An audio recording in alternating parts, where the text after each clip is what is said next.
Your 6-year-old screams, "I hate you," after you say no to dessert.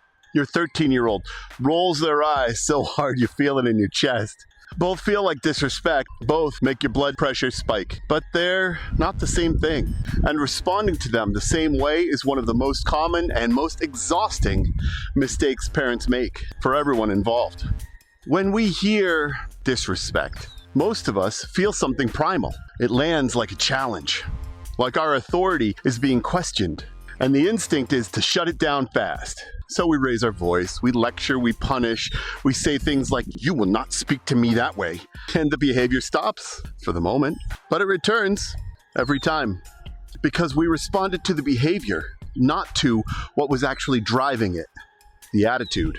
A 6-year-old who says, "I hate you," is not being manipulative. Their brain is still building the emotional vocabulary to say, "I'm disappointed, and I don't know what to do with that feeling." A 13-year-old who rolls their eyes is not always being defiant. Sometimes they're telling you, "I feel controlled, and I have no other way to show it right now." Same behavior, completely different needs underneath it. When you get what's actually happening developmentally at each age for each child, you stop fighting the behavior and start addressing the need.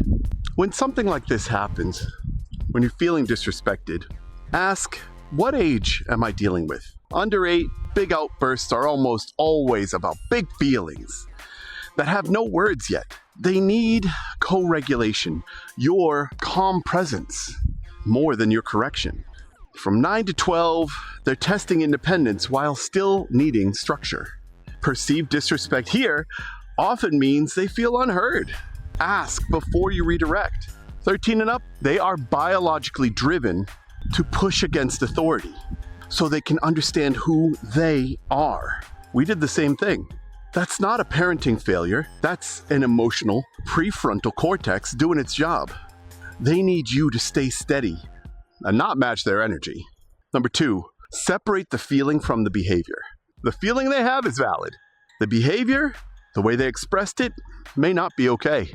I can see you're really frustrated. In this house, we respect each other, which is a principle. And we speak from kindness, practice. We sure don't speak that way. When you're ready, I want to hear what's actually going on. That response does 3 things. It names the feeling, it holds the family boundary, and offers an opportunity to try again in a way that's restorative. Part 3, repair after, not in the middle. Trying to teach a lesson mid-meltdown is like trying to have a conversation underwater. Nobody can make sense of anything.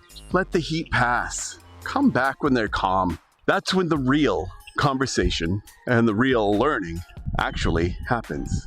I've said, "You will not speak to me that way," more times than I can count. And every single time, what I really meant was, that hurt, and I don't know what to do with that.